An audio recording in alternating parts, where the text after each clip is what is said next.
नमस्कार, बहुत स्वागत है आप सभी का। आपके साथ मैं हूं ममता तिवारी। वक्त हो गया है स्पेशल रिपोर्ट का। लेबनान की राजधानी में एक साथ पेंजरों में सैकड़ों धमाकों के बाद लेबनान का बयान सामने आया है। पेजर धमाकों में मारे गए लोगों और घायलों के प्रति संवेदना प्रकट करते हुए हिजबुल्लाह ने बदला लेने का ऐलान किया है। हिजबुल्लाह की तरफ से जारी बयान में कहा गया है कि वो हमास के समर्थन में इजराइल पर हमले जारी रखेगा और पेजर धमाकों का बदला लेगा। इस बीच हिजबुल्लाह ने अपने लड़ाकों से मोबाइल फोन के इस्तेमाल करने से बचने के लिए भी कहा है। खबरों के मुताबिक लेबनान में हिजबुल्लाह लड़ाकों के पेजरों में हुए धमाकों में 12 लड़ाकों की मौत हुई है, जबकि 3000 लड़ाके घायल बताए गए हैं। लेबनान में पेजर धमाकों के लिए हिजबुल्लाह ने इजराइल को जिम्मेदार ठहराया है और जवाबी कार्रवाई की चेतावनी दी है। उधर इजराइल ने भी सुरक्षा हालात की समीक्षा कर लोगों से सतर्क रहने को कहा है। हम आपको तस्वीरें दिखा रहे हैं। लेबनान में सीरियल ब्लास्ट, हजारों पेजर में धमाके हुए, एक के बाद एक हुए। इस धमाकों से लेबनान की राजधानी दहल उठी और धमाकों के बाद भगदड़ मचती हुई नजर आई। कई लोगों की मौत की खबर है, कई लोग गंभीर रूप से झुलस गए हैं।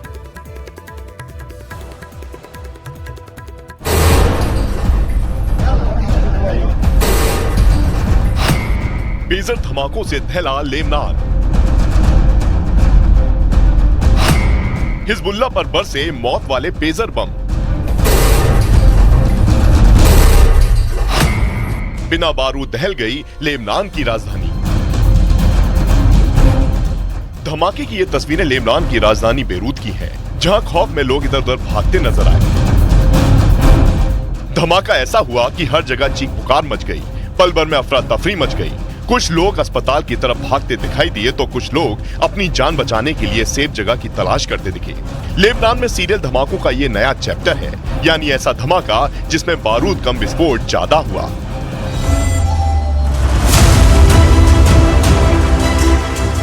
बेरूत में ये ऐसा धमाका था जिसके बारे में हिजबुल्लाह भी कभी सोच नहीं सकता था, क्योंकि यहाँ पेजर को मोबाइल की तरह हैक करके एक साथ हजारों विस्फोट किए गए और इसे अंजाम कैसे दिया गया उसे हम आपको आगे बताएंगे। लेकिन उससे पहले धमाके की इन तस्वीरों को देखिए।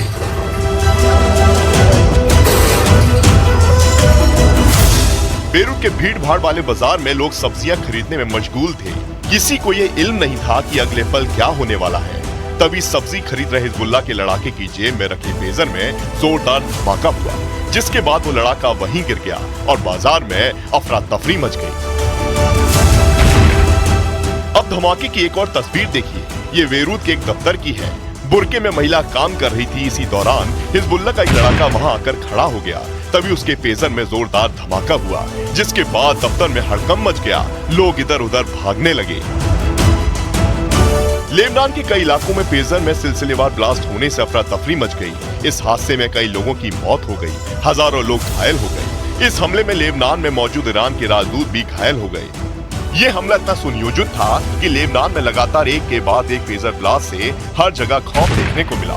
लेबनान के चरमपंथी गुट हिजबुल्लाह को निशाना बनाकर ये हमला किया गया था। लेबनान ने इस हमले में इजराइल को जिम्मेदार ठहराया है। जानकारी के मुताबिक लेबनान में ये हमला पेजर को हैक करके किया गया। लेकिन सवाल ये है कि पेजर होता क्या है? क्या पेजर को मोबाइल की तरह हैक किया जा सकता है? दरअसल पेजर एक ऐसी डिवाइस है जिसका इस्तेमाल मैसेज भेजने और रिसीव करने के लिए किया जाता है। भारत समेत दुनिया भर में 1990 के दशक में ये काफी पॉपुलर था। चूंकि पेजर का सिक्योरिटी सिस्टम बहुत ज्यादा मजबूत नहीं होता, इनका सिस्टम इनक्रिप्टेड नहीं होता, जिसकी वजह से इसमें मौजूद डेटा को कैप्चर किया जा सकता है। इसके बाद हैकर्स अपनी कमांड दे सकते हैं। सूत्रों के हवाले से पता चला कि मोसाद ने इन पेजर की बैटरियों पर विस्फोटक पदार्थ PETN रख दिया था। मंगलवार को एक ही समय पर हिजबुल्लाह लड़ाकों के पेजरों को हैक किया गया। फिर पेजर की बैटरियों का तापमान बढ़ाकर उसमें एक साथ विस्फोट कर दिया गया। लेबनान के सुरक्षा सूत्रों के मुताबिक हर पेजर में 20 ग्राम से कम वजन का विस्फोटक रखा गया था। जिस पेजर में विस्फोट किया गया उन्हें हिजबुल्लाह ने हाल ही में खरीदा था। हिजबुल्लाह के नेता नसरुल्लाह ने सेल फोन के बदले पेजर का इस्तेमाल करने को कहा था, ताकि इजराइल की खुफिया एजेंसी इसे ट्रैक नहीं कर सके। पेजर के ही जरिए हिजबुल्लाह के लड़ाके एक दूसरे से संपर्क साधते थे। इस बीच पेजर बनाने वाली ताइवान की कंपनी की भी प्रतिक्रिया सामने आई है। ताइवान की गोल्ड अपोलो कंपनी के फाउंडर और चेयरमैन सू चिंगकुआन ने कहा है कि जिन प्रोडक्ट में ब्लास्ट हुआ वो उनकी कंपनी के नहीं थे। उन प्रोडक्ट के लिए सिर्फ उनके ब्रांड के नाम का इस्तेमाल किया गया था। उधर हिजबुल्लाह ने इजरायली पेजर ऑपरेशन में मारे गए अपने लड़ाकों और घायल लोगों के प्रति संवेदना प्रकट करते हुए एक बयान जारी किया है। हिजबुल्लाह ने फिर से पुष्टि की है कि वो गाजा में हमास के समर्थन में इजराइल पर हमला करना जारी रखेगा और इस हमले का करारा जवाब देगा। जबकि लेबनान ने पेजर अटैक के बाद इजराइल की सेना ने सुरक्षा हालातों की समीक्षा की और जनता को सतर्क रहने के लिए कहा है।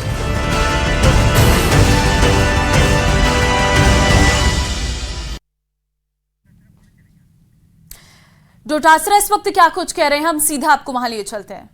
स्वयं जाकर के और मंडल के पदाधिकारी और कार्यकर्ताओं के साथ में चर्चा करेंगे, कांग्रेस पार्टी के संगठन को मजबूत करेंगे और वो जो सुझाव ला करके देंगे उसके हिसाब से प्रदेश कांग्रेस कमेटी हम कहेंगे। हमारे प्रभारी रंधावा साहब ने आज हमें जो है यहाँ पर उपचुनाव में किस प्रकार की तैयारी करने हैं इनका मार्गदर्शन रहा है और हमारी हौसला अफजाई करने का काम इन्होंने किया है। संगठन को जो गाइडलाइन प्रभारी जी ने दी है उस संगठन के गाइडलाइन से हम लोग काम करेंगे और मैं स्वयं और हम सब लोग जल्दी ही कार्यक्रम बना करके इन तमाम जिलों के अंदर भी बड़े कार्यक्रम भी करेंगे, पूरी तैयारी के साथ में जाएंगे। और इतना कहना चाहता हूं कि जो कार्यकर्ताओं का उत्साह और जो लोगों का फीडबैक आ रहा है इस पर्ची सरकार के फेल होने के बाद में, उससे सातों की सातों सीटों पे जो है वो बीजेपी सुनने रहेगी और कांग्रेस पार्टी दमदारी से चुनाव लड़ेगी और चुनाव जीतेगी।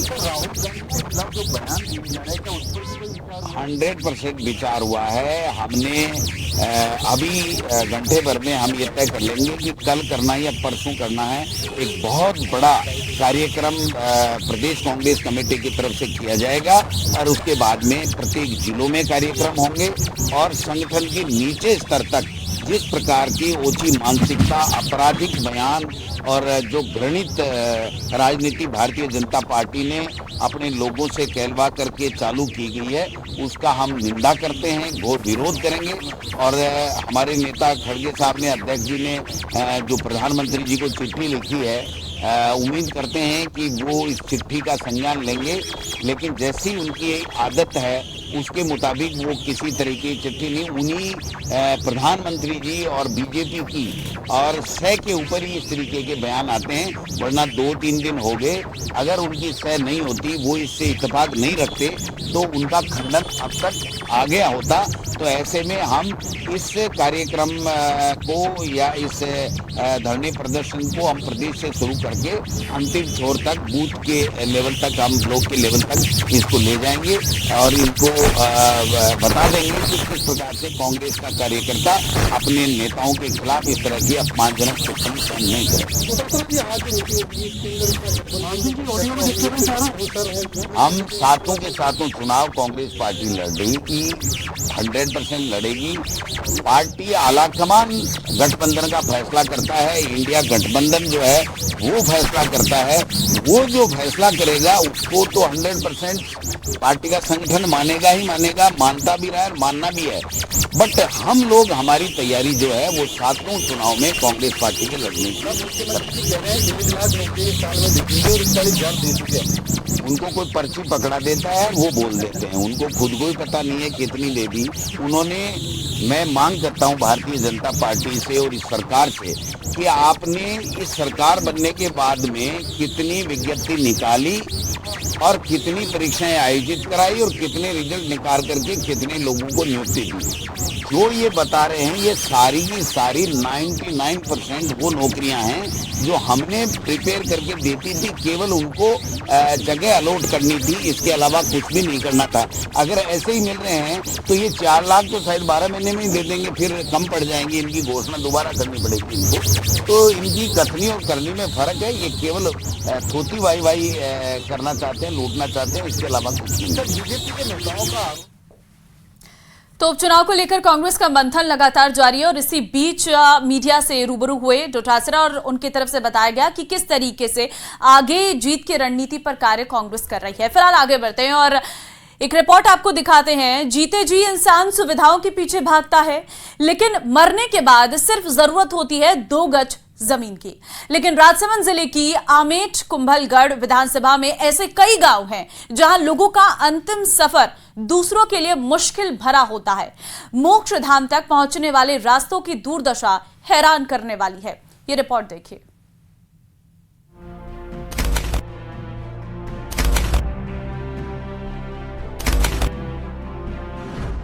अंतिम सफर की मुश्किल भरी डगर, डरा रही है मोक्ष धाम तक पहुंचाने वाली सड़क। पक्के निर्माण के अभाव में हो रही शवों की बेकदरी। कहते हैं जिंदगी के बाद जब इंसान अंतिम सफर पर निकलता है तो सब दुखों से दूर हो जाता है, लेकिन राजसमंद जिले की आमेठ कुंभलगढ़ विधानसभा क्षेत्र में अंतिम सफर की डगर ग्रामीणों के लिए टेढ़ी खीर साबित हो रही है।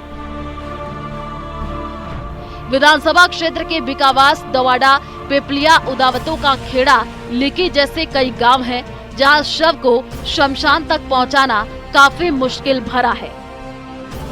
और ये मुश्किल बरसात के दिनों में और ज्यादा बढ़ जाती है जब मोक्ष धाम तक पहुंचने वाले रास्ते कीचड़ से भर जाते हैं।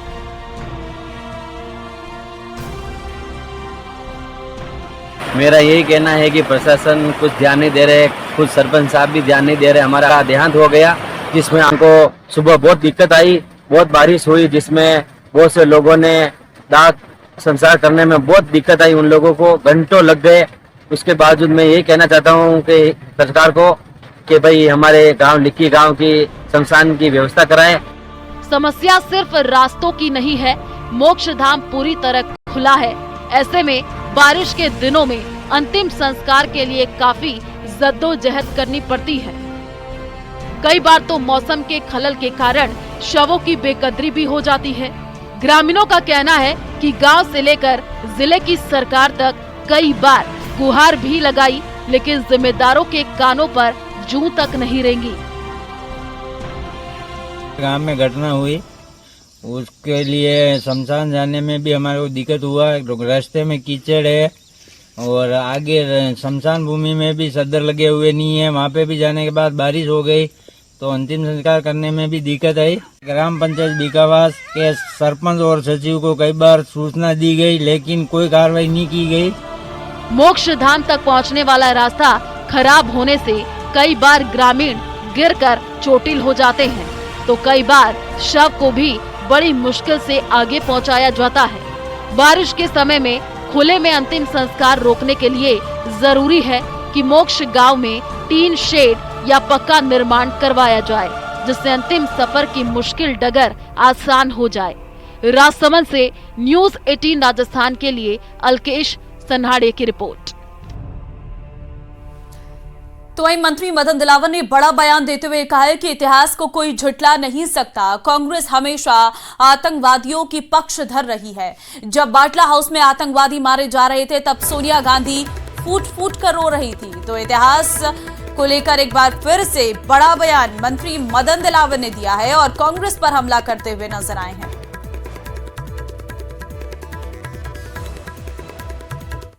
को कोई झुटला नहीं, इतिहास को कोई झुटला नहीं सकता है। कांग्रेस तो हमेशा आतंकवादियों के पक्षधर रही है। आपने देखा होगा जब बाटला हाउस में आतंकवादी मारे जा रहे थे, जब सोनिया गांधी फूट फूट कर रो रही थी। ये मैं नहीं कर रहा हूँ, ये राहुल गांधी खुद ने कहा है। इतिहास को कोई झुटला नहीं, इतिहास को कोई झुटला नहीं सकता है। कांग्रेस तो हमेशा आतंकवादियों के पक्षधर रही है। आपने देखा होगा जब बाटला हाउस में आतंकवादी मारे जा रहे थे, जब सोनिया गांधी फूट फूट कर रो रही थी। ये मैं नहीं कर रहा हूँ, ये राहुल गांधी खुद ने कहा है। तो इस वक्त क्या कुछ कह रहे हैं सुखजिंदर सिंह रंधावा, हम सीधा आपको लिए चलते हैं। राहुल गांधी के ऊपर, अच्छा राहुल गांधी जी के ऊपर जो उन्होंने बयान दिया है, कंगना रनौत का आप देखिए, एक और उनका एमएलए जिसने कहा था कि राहुल गांधी की जुबान काटने वाले को मैं 10 लाख दूंगा। एक हमारा पंजाब का गद्दार है रवनीत बिट्टू, जिसको चलने की जात ही चलना ही सिखाया राहुल गांधी ने। और आज भी मेरे को याद है कि वो बाल कटे हुए थे उसके, तो राहुल जी ने कहा कि अगर लीडर बना तो पगड़ी बांध। तो वो राहुल गांधी को कहे कि राहुल गांधी आतंकवादी है, नंबर 1 का आतंकवादी है, या शर्म वाली बात है। इसका मतलब पॉलिटिशियन या लीडर इतने भी गिर सकते हैं, अपना अखलाक ख़त्म कर सकते हैं। तो उसने साथ ही कहा कि जो पंजाब में आतंकवाद है वो कांग्रेस लेकर आई है। मैं उसको कहना चाहता हूँ कि बिट्टू, मेरे फादर और तेरे ग्रैंडफादर दोनों ही 80 में मिनिस्टर थे, और जब तक रही 84 तक वो वहाँ सरकार रही तो सरदार बेअंत सिंह रेवेन्यू मिनिस्टर थे। उसके बाद 7 साल सरदार बेअंत सिंह प्रदेश कांग्रेस कमेटी के प्रेसिडेंट रहे। उसके बाद वो चीफ मिनिस्टर बने। तो अपने दादा की पगड़ी को कलंकित कर रहे हो। इसका मतलब अपने दादा को कह रहे हो कि उन्होंने पंजाब में आतंकवाद लेकर आए। उसमें राहुल गांधी उस टाइम वो नहीं था। उसके बाद नरसिम्हा राव जी आए, वो प्राइम मिनिस्टर बने। उसके टाइम में भी सरदार बेअंत सिंह राजीव गांधी के टाइम में बने और वहाँ तक रहे। तो ये बातें जो कर रहे हैं देश के लिए, तो मेरे ख्याल है ये जैसी बातें बीजेपी कर रही है, ऊपर से लेकर नीचे तक बीजेपी बुखलाहट में है। उनको चाहिए कि उनके अगेंस्ट FIR होनी चाहिए बिट्टू के। तो रंधावा का आप सुन रहे थे, साफ तौर पर वो रवनीत बिट्टू और साथ ही साथ राहुल गांधी पर जो हमले किए गए हैं उसका जिक्र करते हुए नजर आ रहे थे। फिलहाल खबरों में आगे बढ़ते हैं और बांसवाड़ा जिले से आपको खबर देंगे, जहां पर बांसवाड़ा जिले के घाटोल कस्बे में लोहे के पाइप से भरा एक ट्रॉला पलट गया, जिससे बड़ा हादसा होते होते टल गया। हादसे में चालक को मामूली चोटें लगी है और चालक ने बताया कि देर रात गाय के आने से ट्रॉला अनियंत्रित होकर पलट गया। ट्रॉला पलटने से कुछ बिजली के पोल भी क्षतिग्रस्त हो गए। तस्वीरें आपके सामने हैं। था आगे में, तो उसको बचाने में ऐसा मुड़ाया, गाड़ी पलटी हो। क्या नाम है आपका? रफी। क्या था गाड़ी में? पाइप था लोड। कहाँ से कहाँ जा रहे थे? ये अपना आ रहा था, अंजार से आ रहा था, जा रहे थे पीपल कुंड। गंगापुर सिटी जिला मुख्यालय पर एक महिला के साथ 1.5 लाख की ठगी का मामला सामने आया है। महिला जब बाजार से लौट रही थी तब 2 बदमाशों ने बातों में उलझाकर उसे 1.5 लाख रुपए देने का लालच दिया और पैसों की एक गड्डी थैले में रखकर महिला को इंतजार करने को कहा। दोनों आरोपी मौके से फरार हो गए। महिला ने जब थैला चेक किया तो उसमें एक नोट केवल 500 का ऊपर लगा था। पूरी गड्डी केवल रद्दी के कागजों की कतरन लगी थी और जब महिला ने अपने गले में पहनी सोने की चेन देखी तो वो भी गायब मिली। ठगी की शिकार हुई महिला ने मौके पर अपने पति को फोन कर बुलाया, लेकिन तब तक आरोपी फरार हो चुके थे।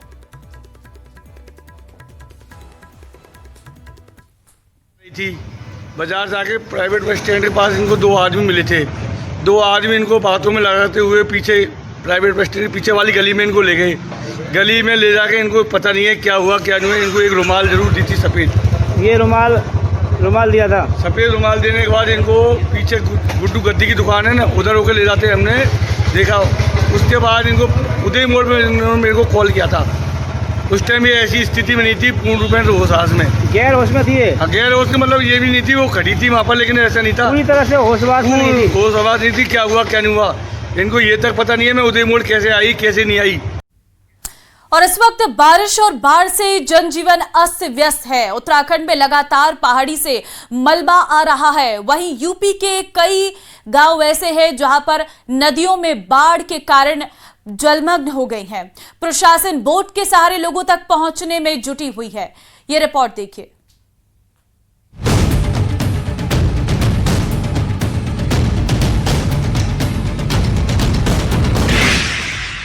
पहाड़ से मैदान तक बारिश और बाढ़ का कहर जारी है। पहाड़ों पर हो रहे लैंडस्लाइड से कई रास्ते बंद हैं। चमोली में मलबा आने से बद्रीनाथ हाईवे एक बार फिर से बंद हो गया है।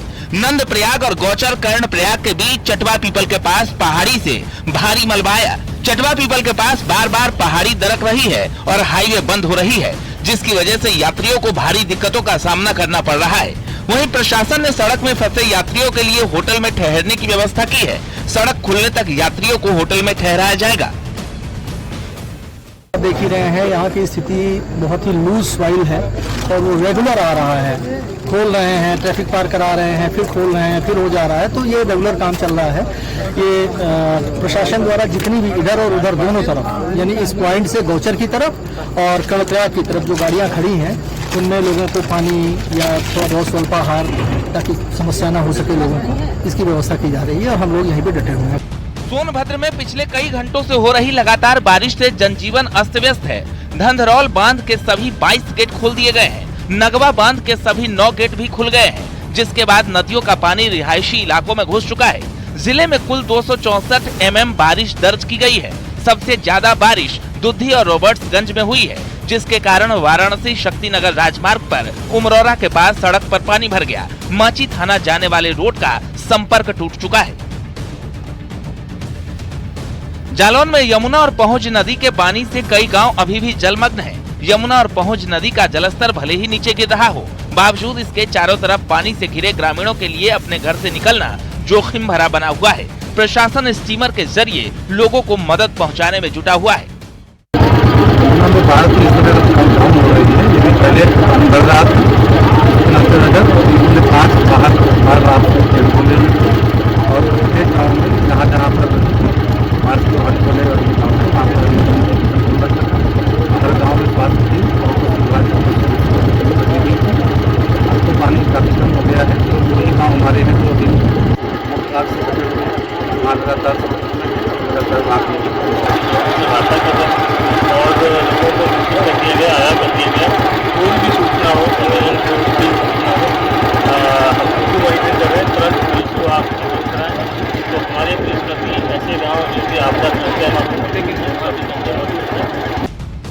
संगम नगरी प्रयागराज में गंगा और यमुना नदियों में आई बाढ़ से जूझ रहे लोगों के लिए राहत भरी खबर है।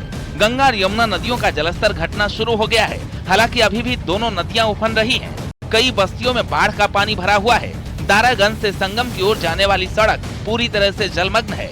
7 बाढ़ राहत शिविरों में तकरीबन 2000 लोग शरण लिए हुए हैं। हालांकि बीते 24 घंटे में गंगा नदी का फाफामऊ में जलस्तर 9 सेंटीमीटर और छतनाग में 40 सेंटीमीटर कम हुआ है, जबकि यमुना नदी का नैनी में जलस्तर बीते 24 घंटे में 10 सेंटीमीटर कम हुआ है। दोनों नदियां 1 सेंटीमीटर प्रति घंटे से कम की रफ्तार से घट रही है। और इस वक्त हम दारागंज इलाके में मौजूद हैं। नाग वासुकी मंदिर के ठीक सामने आप देख सकते हैं कि नाग वासुकी मंदिर किस तरह से पूरी तरह से डूब गया है और सामने का जो इलाका है सलोरी इलाका है। एक तरफ से आप देखें कि चारों तरफ यहाँ जल ही जल दिखाई दे रहा है, पानी ही पानी, यानी कि जल समुद्र दिखाई दे रहा है। और यहाँ पर तमाम जो मकान है उनकी 1 मंजिल तक डूब गई है। और जो आप देख सकते हैं कि यहाँ पर नाग वासुकी मंदिर है, नाग वासुकी मंदिर का जो गेट है वो पूरी तरह से डूब गया है। साफ तौर पर आप देख सकते हैं कि तमाम जो गंगा के किनारे घर हैं वो किस तरह से पानी में डूबे हैं। दर्जनों ऐसे मोहल्ले हैं, चाहे वो सलोरी है, अशोकनगर है, नेवादा है, राजापुर है, वहां पर पानी भर गया है। 1500 लोग करीब ऐसे हैं जो कि 7 जो बाढ़ राहत शिविर बनाए। तो वहीं केंद्रीय मंत्री रवनीत बिट्टू ने के राहुल गांधी पर दिए बयान पर दिल्ली से जयपुर तक विरोध प्रदर्शन देखने को मिल रहा है। जयपुर में यूथ कांग्रेस ने रवनीत बिट्टू के बयान पर हंगामा किया है और प्रदेश के में इस दौरान पुलिस के साथ धक्का मुक्की भी देखने को मिली है।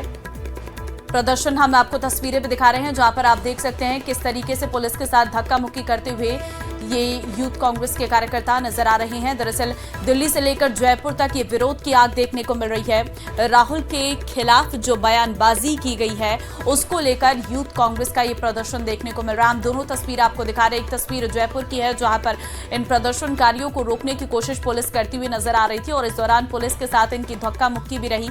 दिल्ली की भी तस्वीर हम आपको दिखा रहे हैं जहां पर बैरिकेटिंग्स लगाई गई थी और बैरिकेटिंग्स के ऊपर खड़े होकर जो है यहाँ पर ये प्रदर्शन देखने को मिला है। तो जयपुर और दिल्ली दोनों का हाल एक जैसा है, जहां पर प्रदर्शन के दौरान पुलिस के साथ धक्का मुक्की भी की गई है। दरअसल जो बयान दिया गया केंद्रीय मंत्री रवनीत बिट्टू के द्वारा, उसी को लेकर ये विरोध देखने को मिल रहा है। और चलिए आगे बढ़ते हैं। राजसमंद के कुंभलगढ़ से खबर आपको देंगे, जहां पर क्षेत्र में पैंथर का आतंक जारी है। बीती रात पैंथर ने बछड़े का शिकार किया है और पैंथर के आतंक से भय में ग्रामीण जी रहे हैं और पैंथर का मूवमेंट सीसीटीवी कैमरे में भी कैद हुआ है। गांव की गलियों में पैंथर घूमता हुआ नजर आया है। ग्रामीणों ने पैंथर को पकड़ने के लिए पिंजरा लगाने की मांग की है। कुंभलगढ़ उपखंड के थोरिया गांव का ये पूरा मामला है। तो तस्वीरें आपके सामने आप देख सकते हैं, ये वो सीसीटीवी फुटेज है जिसमें पैंथर का मूवमेंट साफ तौर पर देखने को मिल रहा है। आबादी वाला इलाका है और देर रात पैंथर का मूवमेंट, जिसके बाद ग्रामीणों में डर का माहौल है और वन विभाग की टीम को भी सूचित कर दिया गया है। बीती रात पैंथर ने एक बछड़े का भी शिकार किया है।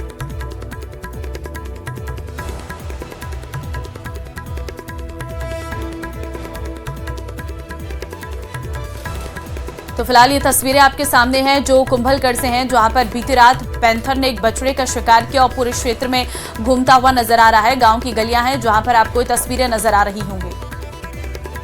12 से बड़ी खबर आपको देंगे, जहां पर धारा 163 के बावजूद शहर में जमा हो रही है भारी भीड़। बिना परमिशन ही मिहिर भोज जयंती पर रैली निकालने को अड़ा हुआ है गुर्जर समाज।